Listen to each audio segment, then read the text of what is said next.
Hello everyone, good morning. সকলে কেমন আছো? আই হোপ সকলেই ভালো আছো, আর আমিও ভালো আছি। আমি সুস্মিতা। আমার নতুন আরও একটি ব্লগে তোমাদেরকে জানাই অনেক অনেক স্বাগত আর ভালোবাসা। আজকে হচ্ছে বুধবার, আর সকাল এখন ঘড়ি কাটায় বাজে তোমার ওই 6:30 মতো। ঘুম থেকে উঠেছি ওই 5টার সময়, যেরকম উঠি আর কি তেমনটাই আর কি। সকালের কাজ মর্নিং ওয়াক সবটাই হয়ে গেছে, আর ঘরটাকেও ভালো করে গুছিয়ে ঝেড়ে নিয়েছি। আর এখন ঘরটাকে মুছে নিচ্ছি। ভাবলাম বেডশিটটা চেঞ্জ করব, তো মাম্মাম ঘুমিয়ে রয়েছে। তো ঘুম থেকে উঠবে তখনই চাদরটা আর কি পাল্টাবো। তার আগে বালিশের কভার, কোল বালিশের কভার, এগুলো সবটা আর কি খুলে ভিজিয়ে দিয়েছি। ওগুলো কেচে ঘরটাকে মুছে উঠে ওগুলো কেচে স্নান করে একেবারে পুজো দিয়ে নেব।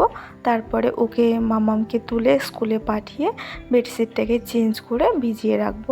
তারপরে রান্না করতে করতে বেডশিটটা কেচে আর কি মেলে দেবো। যদি ও এখন উঠে যেত তাহলে এক হাতে সব কাজটা হয়ে যেত। এখন ওই যে বেডশিটটা ধরা থাকলো, এটাই আর কি। তো যাই হোক, চলো কি আর করা যাবে, ব্লগটা এগোনো যাক। আশা করব তোমাদের আজকে ব্লগটা একটু হলেও ভালো লাগবে। তো বন্ধুরা, যদি তোমাদের ব্লগটা ভালো লেগে থাকে তাহলে অবশ্যই চ্যানেলটা সাবস্ক্রাইব করতে হবে। কেমন লেগেছে ব্লগটা অবশ্যই কমেন্ট করে জানিও। আর ব্লগটা পুরোটা দেখো, তারপর যদি কোথাও কিছু তোমাদের ভালো লেগে থাকে তাহলে একটা লাইকও করে দিও, কারণ তোমাদের করা একটা লাইক আমাকে পরবর্তী ব্লগ বানাতে অনেক অনেক বেশি মোটিভেট করে। তো এই যে ঘরটার মুছে একেবারে স্নান সেরে নিয়েছি। আর কালকে যেহেতু পুজো দেখতে গেছিলাম, ওই যে শাড়িগুলো পরে গেছিলাম আমার, তারপরে মামামের জামা, তোমাদের দাদা ভাইয়ের জামা, সবগুলোই আর কি শ্যাম্পু দিয়ে ধুয়ে দিয়েছি আর কি। আর টুকিটাকি কাছাকাছি ছিল সেটাও করে নিয়েছি। তো এখন তারপরে স্নান করে উঠে নিজের জন্য একটু সময় বের করি আর কি। এই সময়টা এখন নিজের স্কিন কেয়ার আর কি। স্কিন কেয়ার বলতে কিছুই না, তোমার একটু টোনার ইউজ করি, আর হচ্ছে তোমার ওই যে সানস্ক্রিন আর ময়শ্চারাইজার। তো তারপরে সিঁদুরটা পরে নিলাম। আর এখন যেহেতু শীতকাল পড়েই গেছে অলরেডি, তাই লিপ বাম তো সবসময়ের জন্য আর কি লাগবেই, লিপ বাম বা ভ্যাসলিন এগুলো। তো চলো, এখন পুজো সেরে চলে এসেছি ছাদে জামা কাপড়গুলো মেলে দিতে। আর জামা কাপড়গুলো মেলে দিয়ে তারপরে মাম্মামকে তুলবো। তারপর মাম্মামকে ফ্রেশ করিয়ে ওকে আগে স্কুলে পাঠাবো। অলরেডি 8:30 বেজে গেছে। তো চলো, আর হচ্ছে ওকে স্কুলে পাঠাবো বলতে রেখে এসে তারপরে হচ্ছে রান্নাঘরে ঢুকবো, চা করবো। ততক্ষণে তোমাদের দাদাভাই চলে আসবে। তো কি বলবো, আজকে যেহেতু স্নান করতে লেট হয়ে গেছে। লেট বলতে তোমার 7:30টার মধ্যে স্নান হয়ে যায়, যেহেতু হচ্ছে তোমার 5টার সময় ঘুম থেকে উঠে যায়। তো চুলে শ্যাম্পু করেছি, তারপরে এই যে এক্সট্রা কাছাকাছি ছিল বেডশিটটাও চেঞ্জ করেছি। তো সেক্ষেত্রে আর কি একটু সময় লেগে গেল।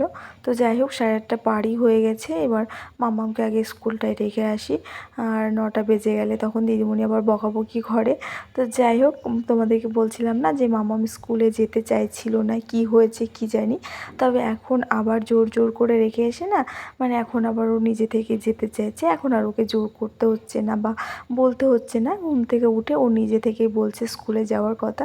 বেশ ভালো লাগে জানো জানো তো, যখন নিজে থেকে কিছু করতে চায়, বা যে কেউই, শুধু মাম্মাম বলে নয়, যদি নিজের থেকে ইচ্ছে করে করতে চায় তবে সেটা বেশ ভালোই লাগে। তো চলো, মাম্মামকে এখন স্কুলে রেখে আসলাম। এবার আমি বেডশিটটাকে এই যে চেঞ্জ করে নেব। তো ভাবছি যে তোমাদের দাদাভাই আস্তে আস্তে যদি চেঞ্জ করে নিতে পারি তাহলে ঘরটাকে ঝেড়ে নিতে পারবো। কারণ বেডশিট চেঞ্জ করলে তোমার দেখবে ঘরটা আবার কিচকিচে হয়ে যায়, বালি বালি। তো সেক্ষেত্রে ঘরটা না ঝাড় দিলে আবার হয় না। তো তাড়াতাড়ি করে আমি বেডশিটটা চেঞ্জ করছি। তোমাদের দাদাভাই ঢুকে যাওয়ার কথা এতক্ষণে।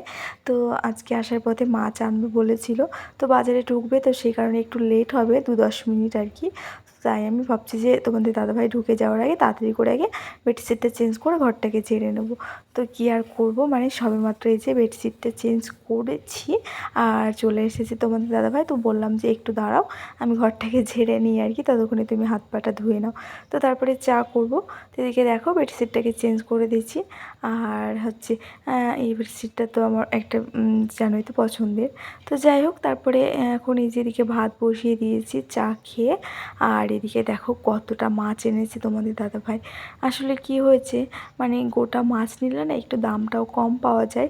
তার মধ্যে আবার সব কিছুই আর কি পাওয়া যায়, যেমন লেজা, মাথা, তারপরে পেটির মাছ, পিসের মাছ মানে সবটাই আর কি পাওয়া যায়।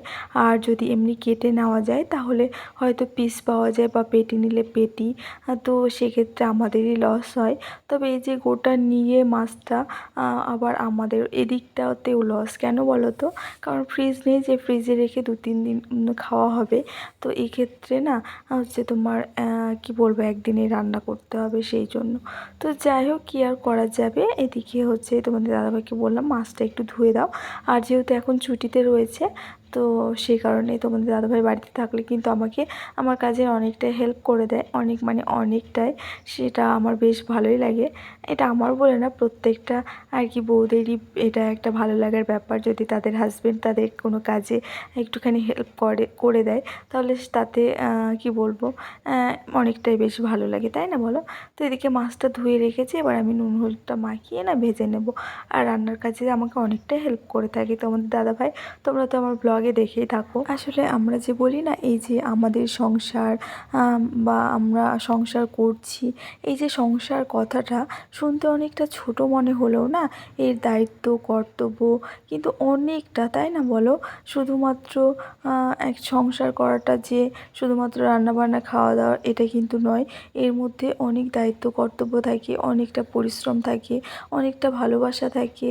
আর কি বলবো, একে অপরের কিন্তু অনেকটা ধৈর্য শক্তি, সহ্য শক্তি, ক্ষমতা শক্তি থাকে কিন্তু এর মধ্যে।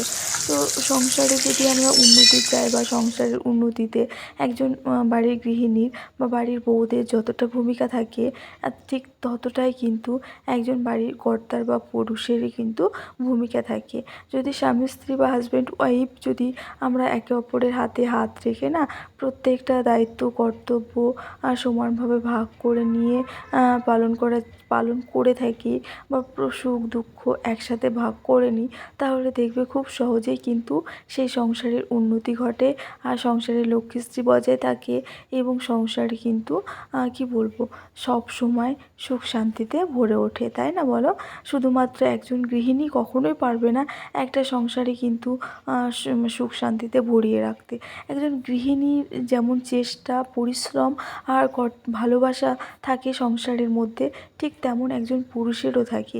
এই যে আমার একটা ছোট্ট সংসার, আমি আমার সংসারের কথাটা দিয়ে বলছি। আমার জীবনেও কিন্তু অনেক ঝড় ঝাপটা এসেছে, জানো তো? অনেক ঘটনা ঘটে গেছে আমার এই 6 বছরের সংসারে, যেগুলো তোমাদেরকে হয়তো কোনো একদিন সময় আসবে, যদি আসে আমি অবশ্যই তোমাদের সঙ্গে শেয়ার করব। এই ঝড়ঝাপটা পার করেছি শুধুমাত্র, এটা কিন্তু আমার একার পক্ষে সম্ভব হয়নি। তোমাদের দাদাভাই সব সময় বিয়ের দিন থেকে, বিয়ের আগে থেকে, আমাদের তো লাভ ম্যারেজ, তো সেক্ষেত্রে বিয়ের আগে তো আর সংসার ছিল না। তবে যেদিন থেকে আমি বিয়ে হয়ে এসেছি সেই দিন থেকে এখনও পর্যন্ত আমার সাথে আমার পাশে সব সময় মানে ও থাকে। মানে কি আর বলবো, ওর সম্পর্কেও মানে কি বলবো, আমি বলে শেষ করতে পারবো না। ওর ভূমিকা এতটাই আমার জীবনে। তো যাই হোক, ডেফিনেটলি যদি কোনো একদিন সময় হয় অবশ্যই তোমাদের সঙ্গে শেয়ার করব।